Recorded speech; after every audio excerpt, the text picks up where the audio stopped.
Ay mga palangga, yan lang ako naka-video kay inan. Damogad ako sa ginahimo, masyado ako naging busy. So ayun, para lang mga palangga, himo lang kita sa video kay medyo hindi ko lang gid mga maintindihan palangga kay damo man ako sa mga friends ba na o kakilala na status ba na san mga babae, di ko lang maintindihan mga palangga. Kundi mag-abot ang atong video gabay pa na hindi maurat ang maagihan, no?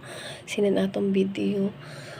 Di ko lang maintindihan mga palangga ang mga mindset san mga babae na ginbiyaan inda asawa kag san inda mga anak.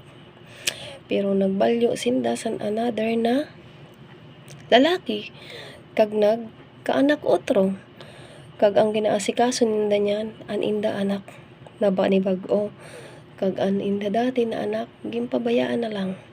So medyo no palangga no, hindi ko maintindihan kung nano ang igwa, no, kung nano gid ang gusto san usad na babae na sugad sina kag amo man ang lalaki kay hindi man lang kay sa babae ina nangyayari pati man sa lalaki. So kung diin mag-abot ang atong video gabay pa na hindi ka mo maurit sa akon kay wala lang may nakita lang pa na ako na video na sugad sinang pangyari na ba hindi ko kasabot, hindi lang ko kaintindi. So amo lang mga palangga, God bless kag hindi ka mo maurit.